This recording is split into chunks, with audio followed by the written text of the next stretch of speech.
Good morning, students.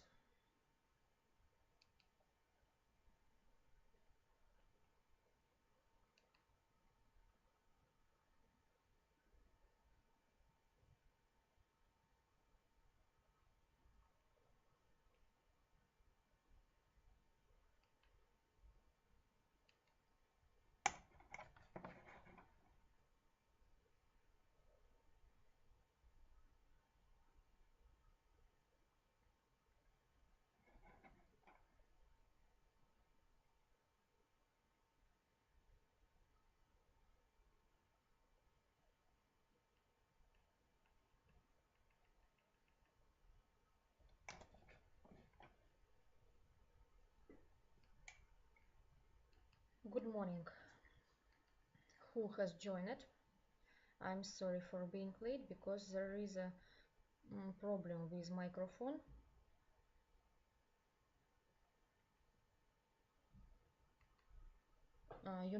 Our teachers explain lectures from home laptops, from home computers.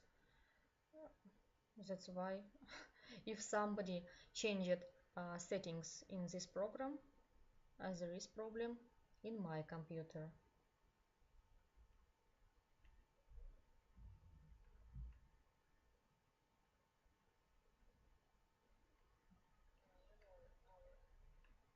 So let's start. I can see that microphone is working now. Let's start. Today we are having lecture number 2 in immunology. Today we are talking about innate or non-specific immunity, and we will discuss which factors and mechanisms provide innate immunity. Last class we discussed organs, cells of immune system, and now we are talking about innate or non-specific immunity.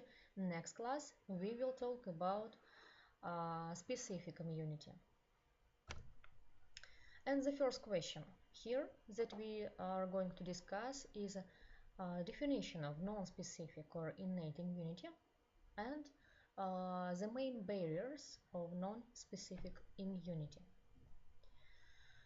Actually, our host defenses are composed of two complementary, frequently interacting systems. The first one is innate or non-specific defense, which protects against microorganisms in general, and the second one is acquired or specific immunity, which protects against a particular microorganisms. So acquired immunity is provided by antibodies, and which factors take part in innate immunity, we will talk about it today. In this picture, you can see the main barriers of non-specific immunity. The first one is so-called first line of defense.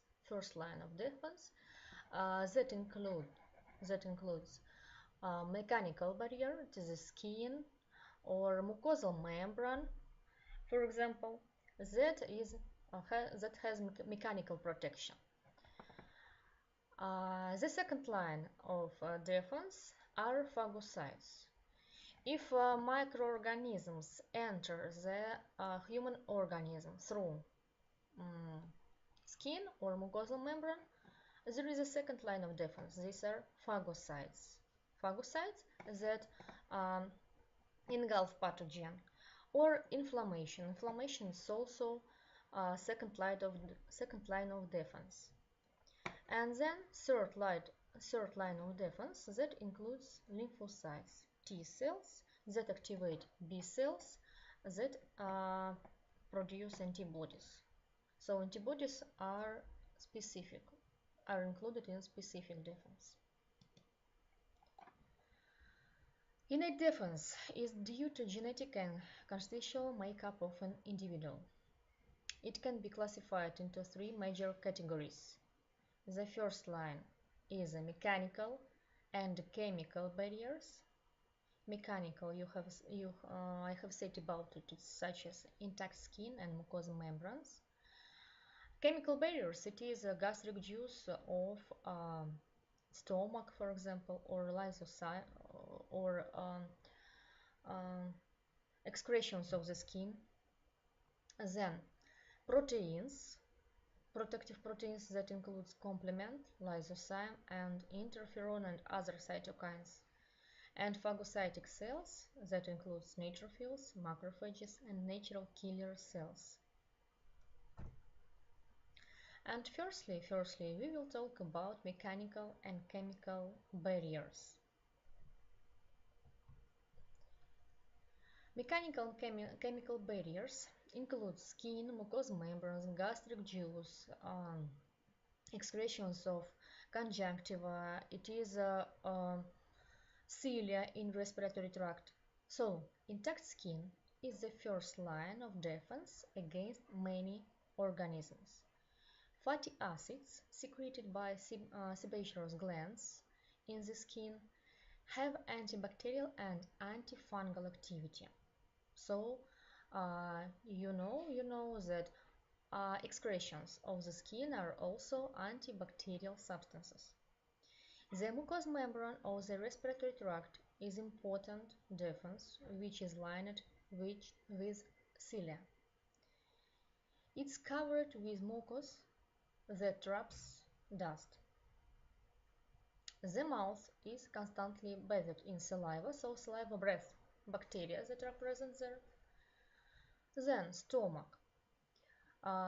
Swallowed microorganisms are destroyed in the stomach's highly acidic environment and digestive juice. Stomach contains gastric juice that is very acidic, then some enzymes, so they take part in primarily destruction of the pathogen. And conjunctiva is also a factor of mechanical barriers, of mechanical protection. It is freed of foreign particles by the flushing action of lacrimal secretions. Secretions of lacrimal apparatus also take part in mechanical protection.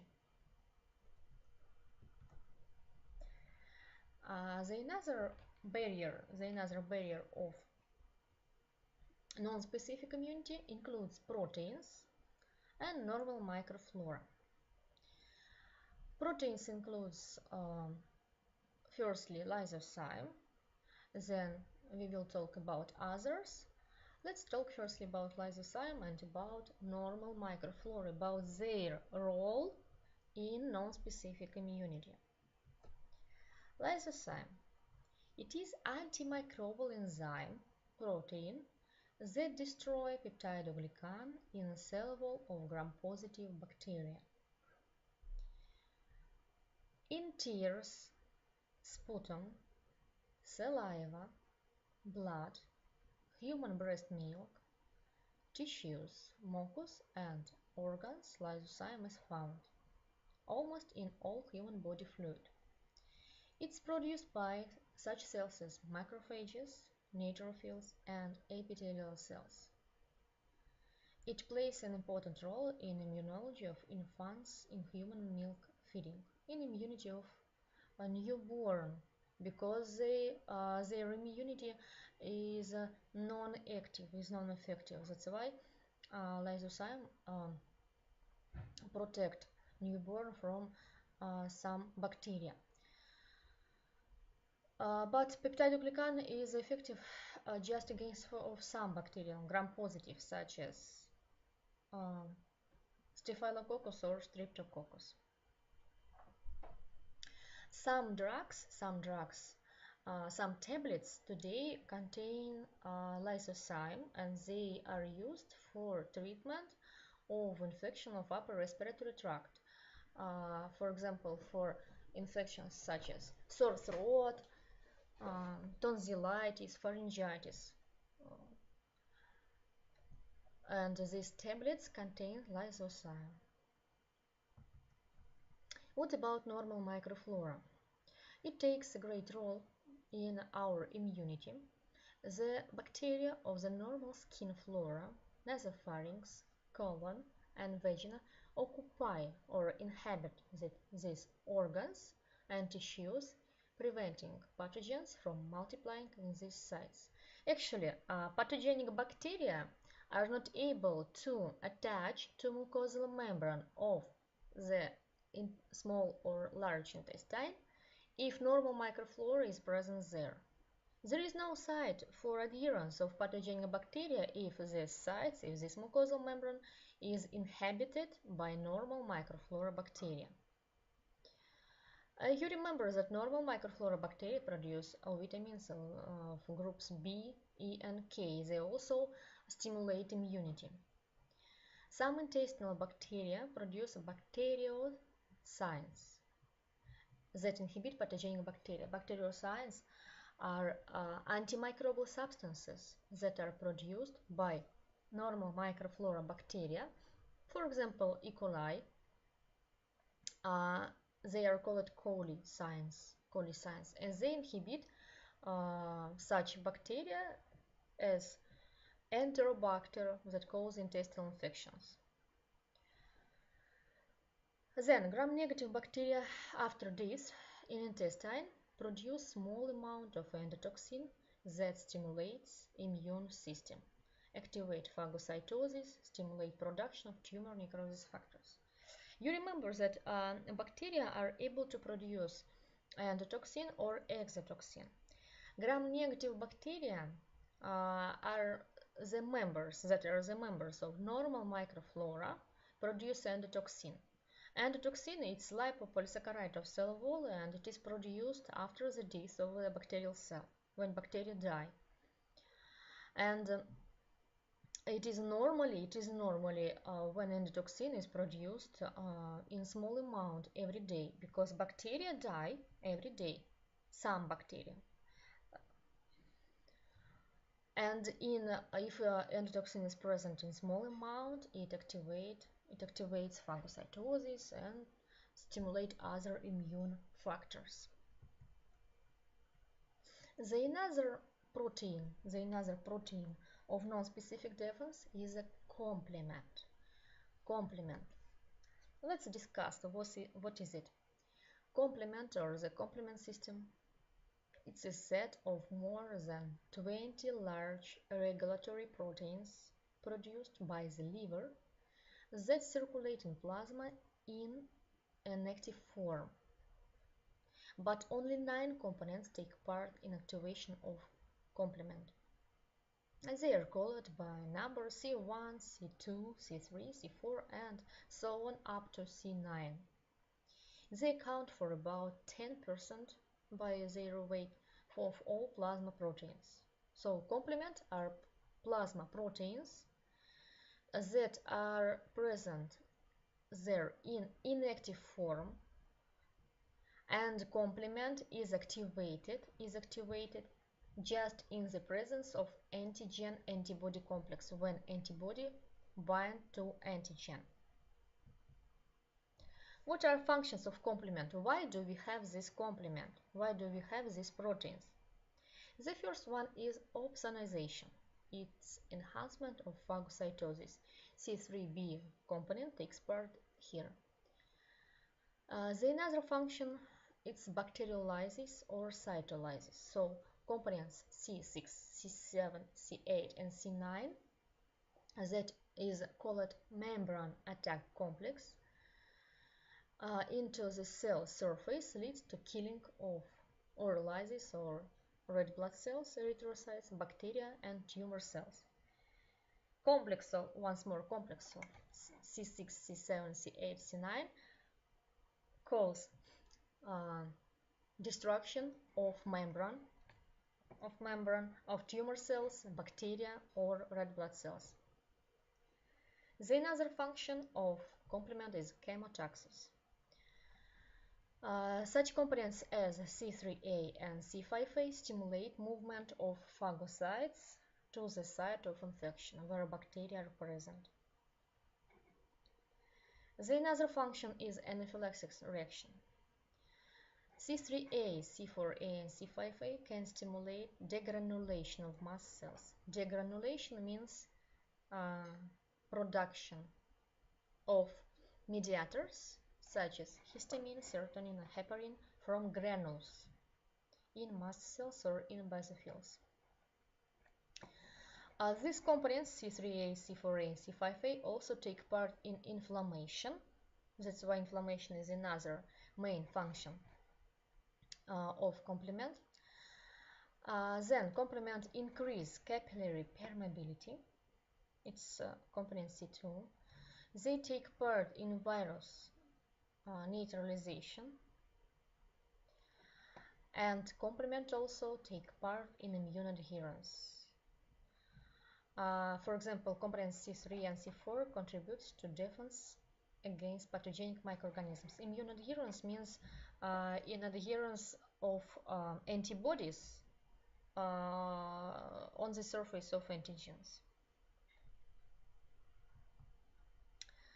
I have said that complement is present in our blood plasma in inactive form. It's non-active, but complement is activated. Complement is activated when pathogen, when bacteria or a virus or fungi are present in our body. There are three pathways or three ways for the complement activation. The first one is a classical pathway. Classical pathway is activated by antigen-antibody complexes, and for this pathway, IgM or IgG are necessary. The another one is the alternative pathway that is activated in the presence of bacterial endotoxin and proteins, plasma proteins B, D, and P. Alternative pathway doesn't need the presence of antibodies. That's why actually this pathway is activated faster, earlier than classical pathway, because antibodies are produced after on the 7th day of disease. Alternative pathway is activated immediately. And lectin pathway is triggered by the binding of mannose binding lectin. Let's discuss every type deeper. The first one is classical pathway of complement activation. I've said that this pathway needs IgM or IgG for its activation. So activating factor is antigen-antibody complexes, IgM or IgG. Other antibodies like IgA, IgD, and IgE are not effective in activation of complement. You should remember that activation of complement is a cascade process in which every following component is activated by the previous. You will understand. Let's look at the scheme. It is a scheme of classical pathway of complement activation. I've said that classical pathway is activated in the presence of IgG or IgM. You can see this is antibody. Antibody bind to antigen, to bacteria, and complex of IgG, of antibody and antigen, activates C1 component. C1 activates C4. C4 cleaves into C4A, C4B. C4B activate C2. And we have said that C4A takes part in chemotaxis also. C4B activate C2. C2 activate C3. Actually, every component may be cleaved, may be divided into sub units A and B. It is enough to remember the main components that take part here. For example, C1 activates C4, C4 activates C2, C2 activates C3, and here C3 cleaves into C3A, C3B. We are talking about C3A and C3B, about both components, because both of them have an important role in complement activation. C3A takes part in chemotaxis, in inflammation, and chemotaxis. Chemotaxis is movement of phagocytes or neutrophils to the site of infection, and C3A also takes part in production of mediators of inflammation like histamine, serotonin, heparin. C3B activates C5. C5 also cleaves into C5A and C5B. C5A have the same function like C3A. It takes part in inflammation. It leads to degranulation of histamine, serotonin, heparin. C5B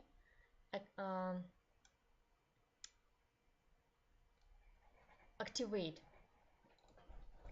C6, C7, and C8 and C9. It is so-called membrane attack complex. Membrane attack complex take part in destruction of tumor cells, bacterial cells, or red blood cells. It produces holes or pores in membrane of target cell and cause its lysis. I haven't said about another function of C3B. C3B activates C5, and here we can see that C3B also takes part in opsonization. Opsonization is improvement of phagocytosis. When complement binds to antibodies, and it improves phagocytosis. Phagocytosis becomes more effective.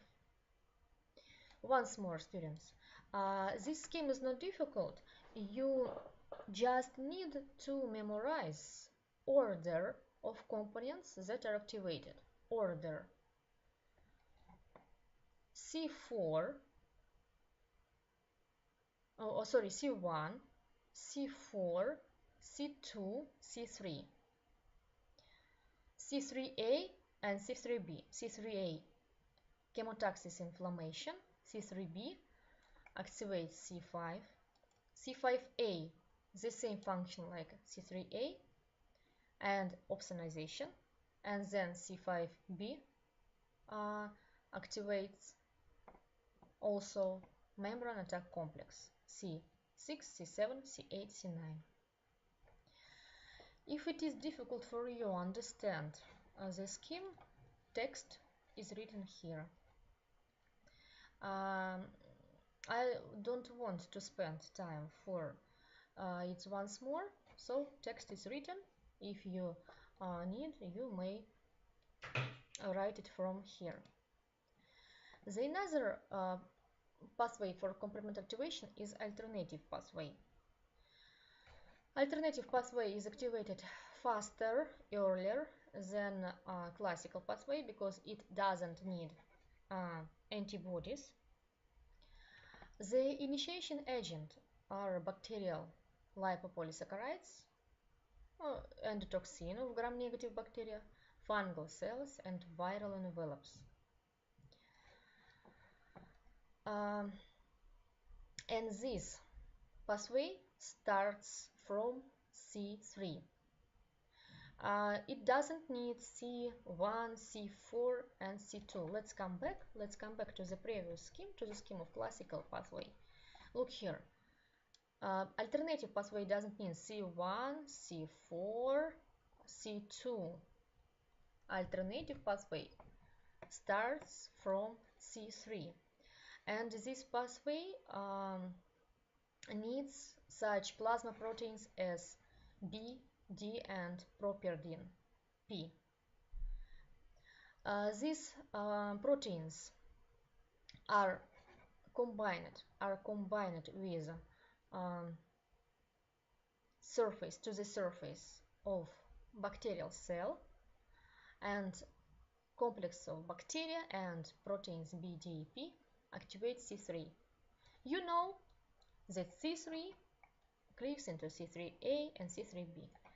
Other steps of alternative pathway is similar to classical pathway. C3A cause inflammation because of degranulation of mediators. C3B takes part in opsonization. And C3B activates C5. C5, it is written here, C5 cleaves into C5A and C5B. C5A takes part in inflammation. C5B causes activation C6, C7, C8, C9. That is membrane attack complex that leads to cytolysis or destruction of target cells. Once more, alternative pathway doesn't need C1, C4, C2. It starts from C3 and from the presence of BDAP proteins that binds to the surface of bacteria. C3, it is written here, C3A, C3B. C3B activates C5. C5 cleaves into C5A, C5B. C5A takes part in inflammation. C5B activate membrane attack complex. The result is the same, it's destruction of the target cell, bacterial cell or fungal cell. And the last pathway is a lectin pathway. It's activated in the presence of lectins. Lectins that are produced in our liver. The example of such lectin is mannose binding lectin. It is able to bind to the carbohydrate mannose. Carbohydrate mannose is present on the surface of bacteria, and this lectin produced in our liver binds to this mannose, and then its combination activate C2 and C4. You know that C2 then C4 and then C2, then C2 activates C3. C3 cleaves into C3A and C3B. C3B activates C5, then C5 activates C6, C7, C8, C9. The following steps are the same like in classical pathway. All this pathway, classical, alternative, and lectin, are distinguished just in their starting, how they are started. All the following pathway from C2 or from C3 are the same. So it's about complement. Complement is the main factor, main mechanism of innate defense. The another main protein that take part in innate or non-specific defense are cytokines. What are cytokines? Cytokines are proteins which are secreted by activated immune cells and possess high activity in various functions. So they are secreted by activated immune cells. They are very active and they have different functions.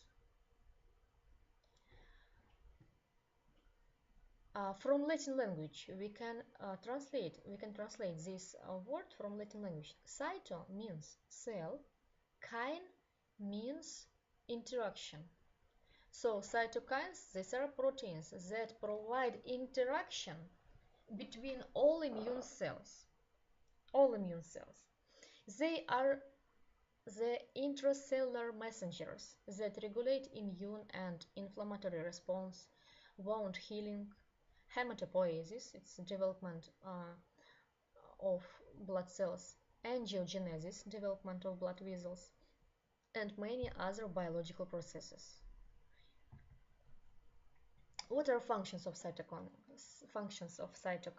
They stimulate cell growth of immune cells, differentiation of immune cells, or death of immune cells.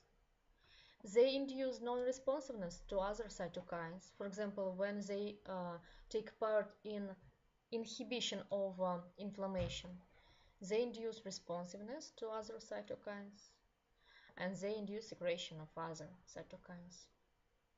A lot of functions. What are general properties of cytokines? Most cytokines are low molecular weight, polypeptides or glycoprotein, so these are proteins. Natural cytokines are secreted by activated cells such as activated immune cells and some tumor cells. One type or one kind of cytokines can be produced by different cells. For example, interleukin 3 can be produced by Th1 and Th2. Or one kind of cells can secrete different cytokines. You can see Th1 can produce different types of cytokines with different functions.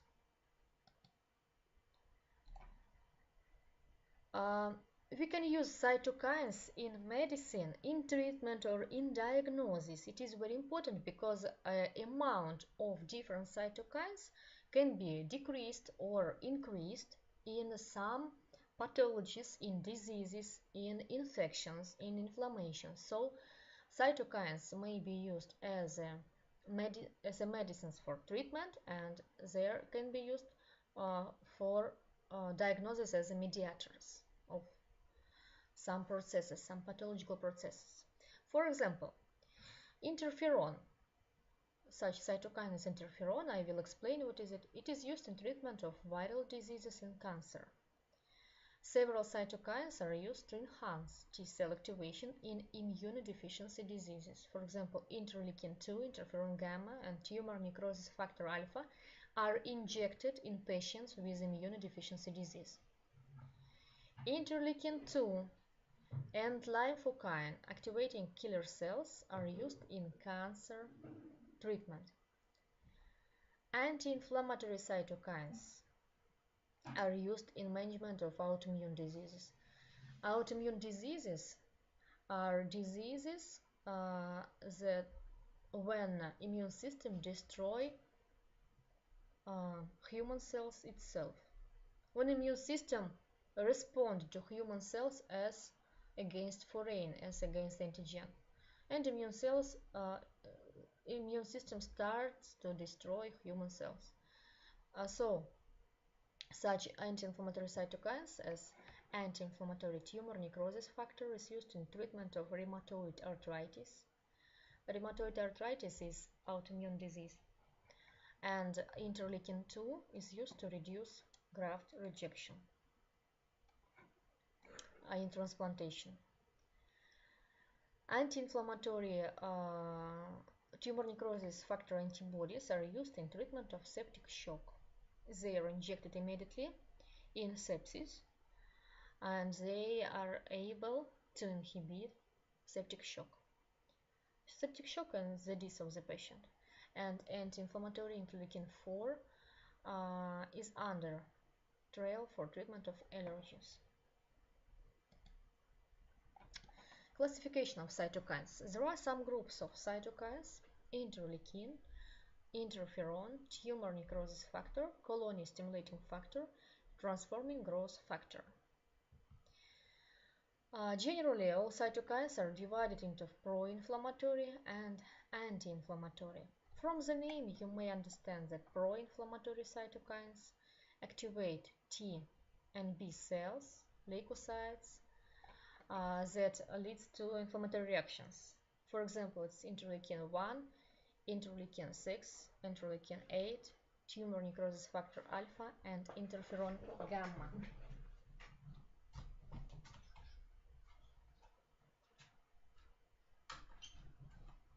Another group of cytokines are anti-inflammatory cytokines. They have another action. They inhibit production of pro-inflammatory cytokines that cause anti-proliferative action. They inhibit production of these cytokines, and they inhibit proliferation of immune cells. These are such cytokines as interleukin 4, interleukin 10, and transforming growth factor beta. Let's talk about such cytokines as interleukins and interferons. Interleukins are cytokines that are secreted by some leukocytes, that's why they are called leukins, interleukins, and act upon other leukocytes. There are a lot of interleukins, it's more than 30 or 40, but we will talk about the most important. For example, interleukin 1 and 2 are pro-inflammatory that cause inflammation. Interleukin 4 and 10 are anti-inflammatory that inhibit inflammation and inhibit proliferation of immune cells. Interleukin 1 is produced by macrophages and B cells. It stimulates T and B cells and induce inflammatory responses. You know that inflammation is also a protective mechanism of our body. You will talk about inflammation in pathological physiology next year. And what else? What else about action of interleukin? In the brain, interleukin 1 induces fever. You know that fever, high body temperature, is also a protective mechanism. And in the liver, it induces production of acute phase proteins. I will explain what are acute phase proteins. Interleukin 2 is also a pro-inflammatory cytokine. It is produced by T cells and natural killer cells. It activates T and B cells and transforms null cells. Interleukin 4 and interleukin 10 are anti-inflammatory cytokines. Interleukin 4 is secreted by T cells. It induces differentiation of B cells for production of IgG and IgE that takes part in allergy. Interleukin 10 is produced by T cells. Also by T cells, it inhibits activity of antigen-presenting cells. So interleukin 10 inhibit macrophages. You remember that macrophages engulf pathogen and present this pathogen to T cells. But if interleukin 10 is produced, it inhibits activity of macrophages and inhibits cytokine production of pro-inflammatory cytokines. Actually, interaction of immune cells is a very difficult process, is very difficult mechanism. Firstly, for example, pro-inflammatory cytokines are produced, then anti-inflammatory. How are they regulated? It is not known. It's very difficult to understand. It's not clear now. It's under studying now.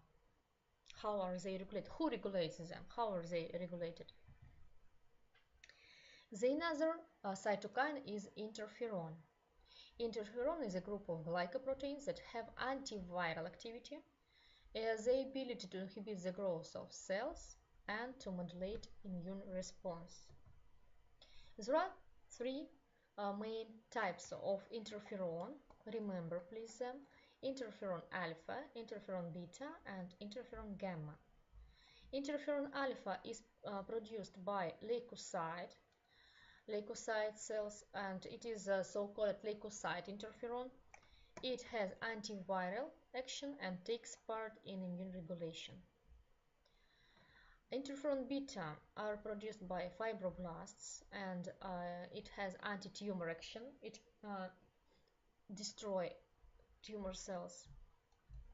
Interferon gamma is produced by Th1 cells, T helpers, and natural killer cells, and it has weak antiviral action, weaker than interferon alpha, and strong immune regulation effect and anti-tumor effect.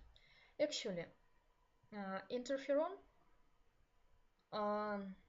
is not present in organism of healthy man, of healthy person.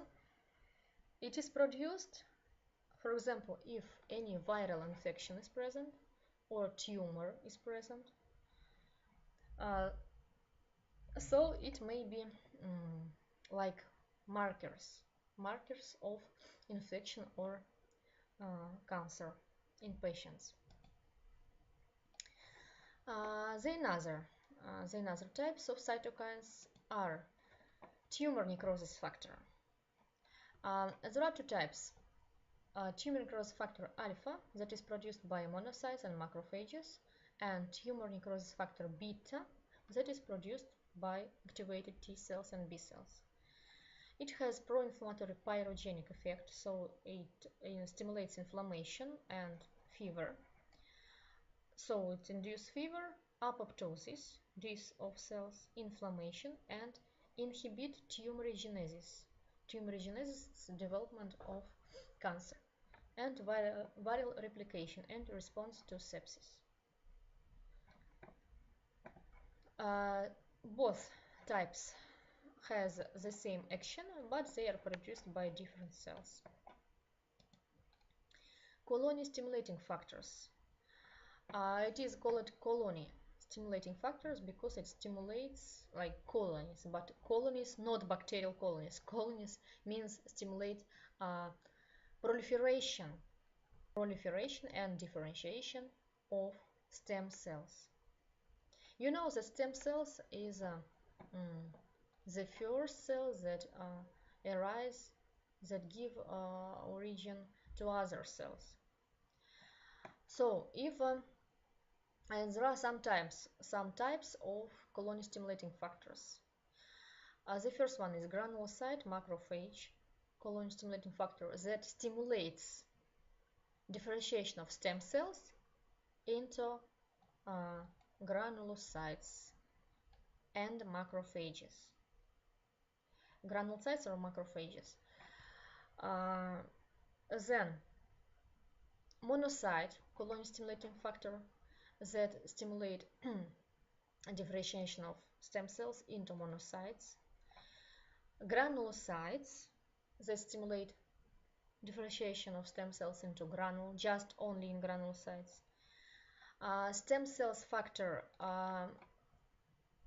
in general, stem cell factor activate production of stem cells, and erythropoietin stimulate production of red blood cells. Transforming growth factor beta is another type of cytokine. It stimulates the growth of their target cells, and they regulate stem cell differentiation, immune regulation, and inflammation. It also takes part in wound healing by activation of fibroblast proliferation. So you could see that there are a lot of proteins, a lot of cytokines that take part in non-specific defense. They take part in inflammation, wound healing, in apoptosis, in differentiation, proliferation of immune cells. The another group of proteins that take part in non-specific defense, these are protective serum proteins. They include acute phase reactants, C-reactive protein, beta-lysine, mannose-binding lectin, properdin, fibronectin.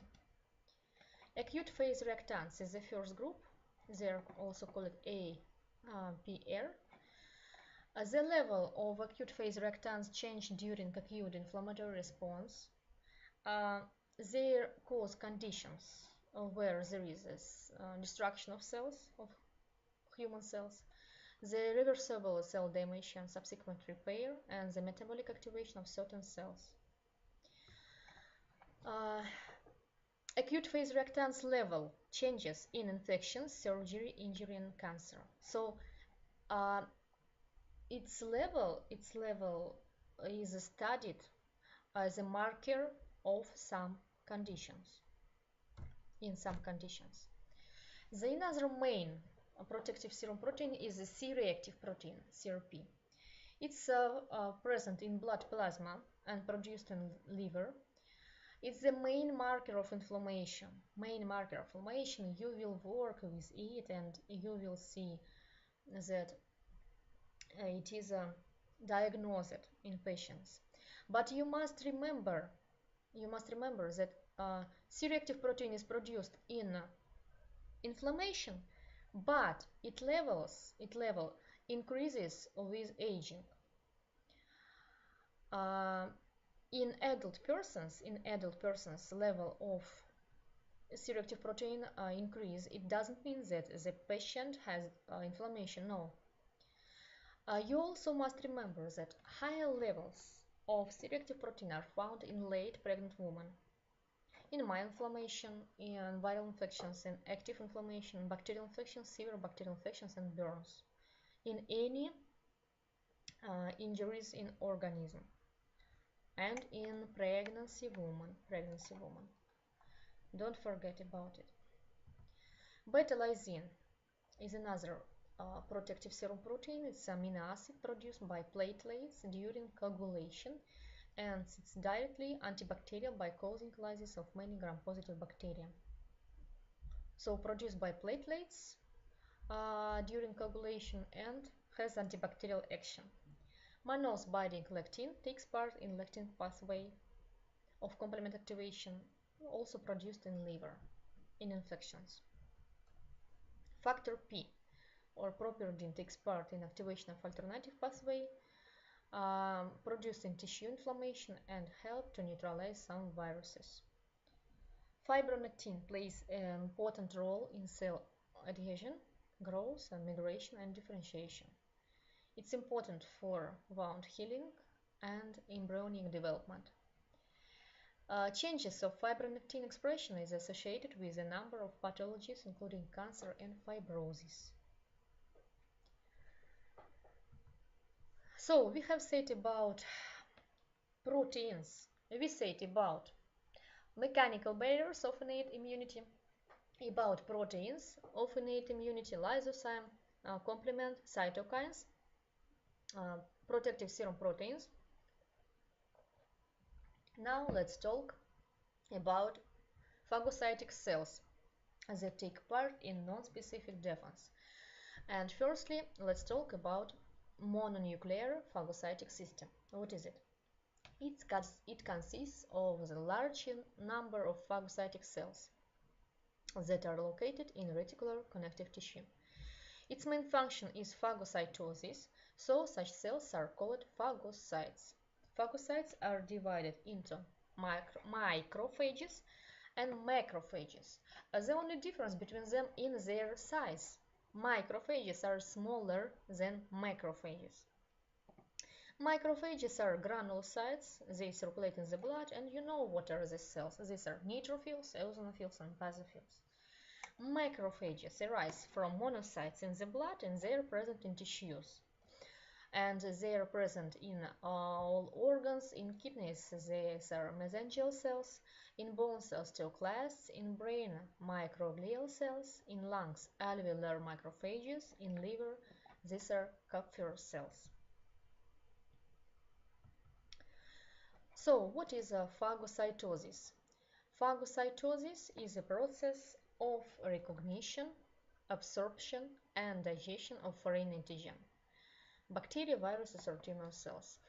Firstly, phagocyte recognize, then absorb and digest any foreign particle. What are main functions of phagocytes? The first one, sure, it's phagocytosis, that is destruction, that results in destruction of antigens. Then the another function is presentation of antigen to T helpers. You know about its function. Then phagocytes also produce some biologically active substances like cytokines, complement, or prostaglandins. So macrophages or phagocytes also destroy cancer cells, and they also remove non-metabolizable in organic substances. Inorganic substances like heavy metals that enter into the internal environment of the body, like toxins. At the time of microbial engulfment, when a macrophage or phagocyte engulf microorganism, such mechanism as respiratory or oxidative burst is triggered. What is it? It is a rapid release of the reactive oxygen species, superoxide anion, and hydrogen peroxide. They are very harmful for bacteria and for membrane of bacterial cells. And the oxidative or respiratory burst results in oxidative damage of engulfed bacteria. This process is activated during engulfment of the pathogen. Let's talk about mechanism of phagocytosis. Process of phagocytosis consists of some stages or some phases. The first phase involves chemotaxis, that is movement of phagocyte to the bacteria, and adherence of microbe to the phagocyte. The second one includes ingestion of microbe by phagocyte. The third phase is characterized by formation of phagosome. The fourth phase is formation of phagosome with a lysosome to form phagolysosome. On the fifth stage, we can see digestion of injected microbe by enzymes, lytic enzymes inside phagocyte. On the sixth phase, we can see formation of residual body containing ingestible material, and then on the last stage we can see discharge of waste material. It is more clear if we discuss it in this scheme. It is phagocyte, this is antigen, this microbe or other particle. The first stage is chemotaxis and adherence, its movement to phagocytes, adherence here, then ingestion of microbe by phagocyte, then formation of phagosome, it is vesicle where bacteria is present. Then formation or fusion of phagosome and lysosome.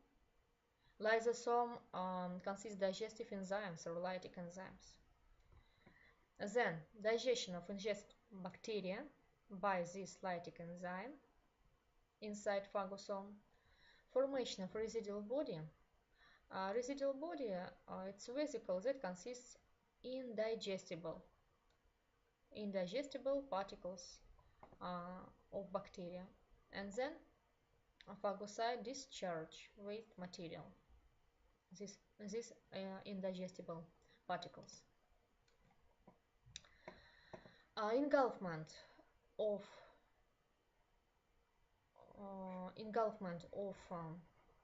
bacteria is enhanced by the binding of antibodies, and these antibodies are called opsanins. These antibodies are bind to the surface of bacteria. You can see this is bacteria and these are antibodies.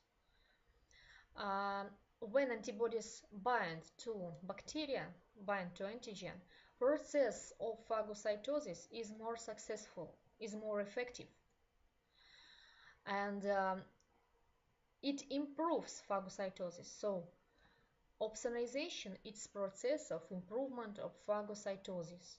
When antibodies take part, they bind to antigen.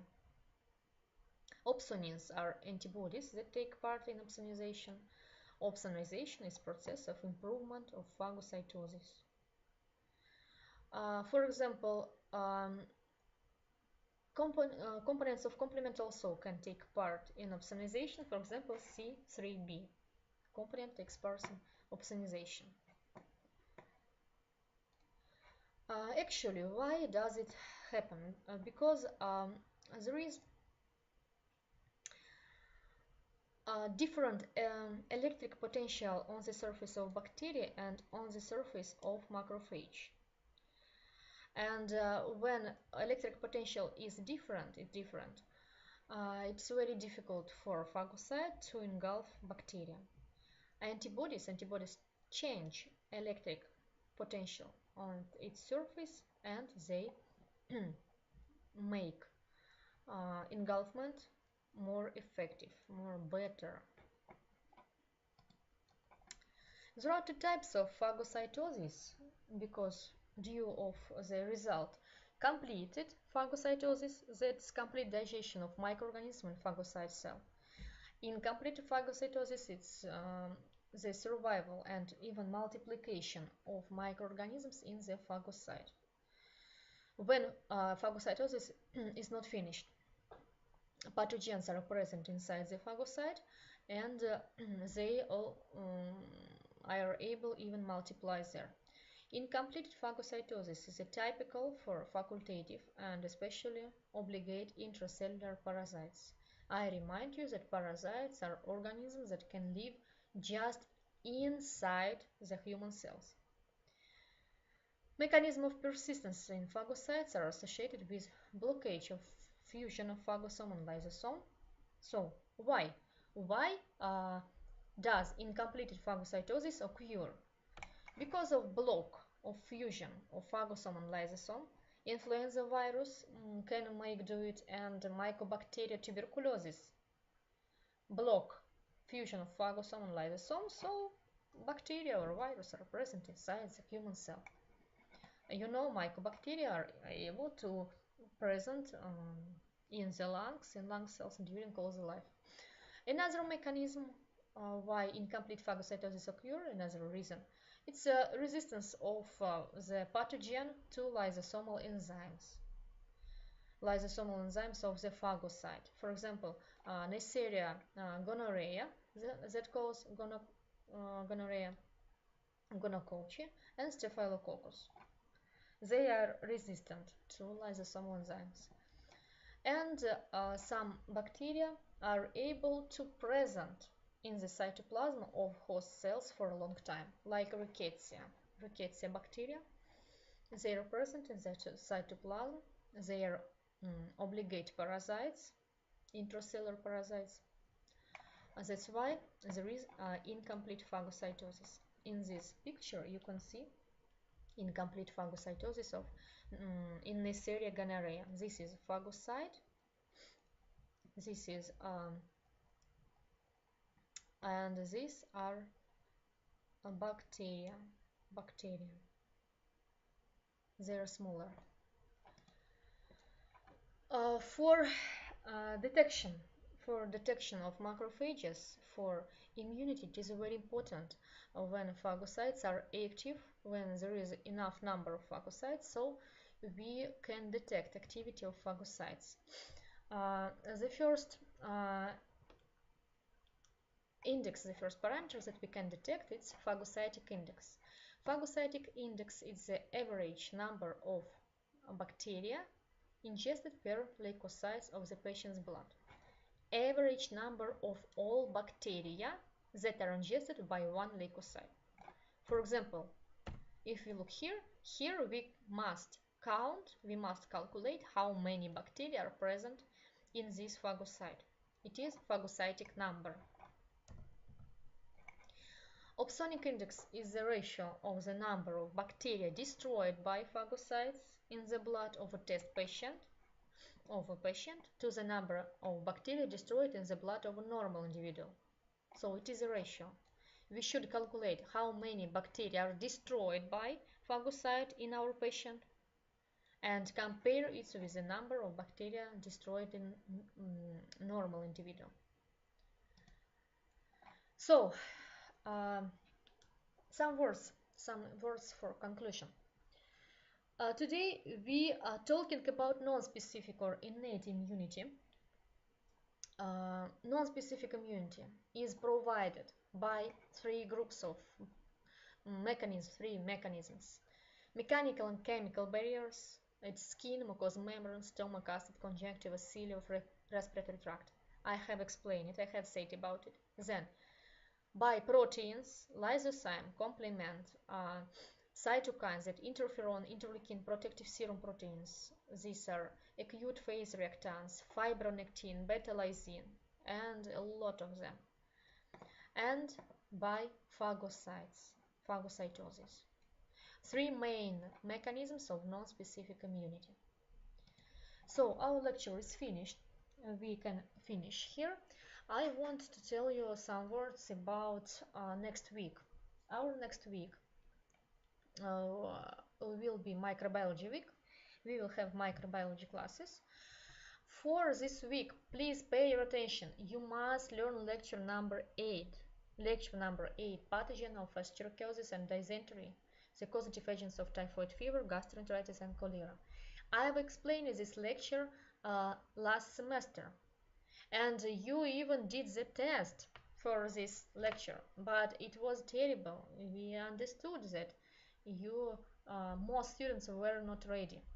So learn it once more. This lecture is one of the most important for Indian and Egyptian students, because these diseases, intestinal diseases, are the most known, the most spread in your countries than other diseases. Once more, learn lecture number 8. I will upload it once more in folders, in microbiology folder of this semester. Fill the tables for these pathogens. And another information, I will explain this lecture on Thursday in the evening at 5 p.m. On Friday I must go to another city. That's why I will explain. If you don't have any classes, you may join. In any case, recording will be on YouTube, and then I will upload recording on the portal. So on Friday, next Friday at 8 o'clock, you will not have microbiology lecture. I will explain it earlier at 5 o'clock, 5 p.m. in the evening. What else, students? About your reworking. Please complete your reworking as soon as possible, because before official date of your credit, you must complete all reworkings. Ask your teacher, write messages to your teachers who was your teacher last semester, previous semester, and rework your classes. For my groups, who was my groups previous semester, next reworking will be on Monday at 3:30 p.m. So once more, finish your reworking from previous semester as soon as possible. Next week or after next week, we will make an official date of our recredit. It will be the last one. If you don't pass your credit, it's very bad. You will be expelled from the university. Now, thanks for your attention. I can see who are present. Very good, but it's very just some students. Okay, thanks for your attention. Take care of you. Goodbye. See you next week. On microbiology. I don't know what about next week. It will be online or offline. I hope we will know about it today in the evening.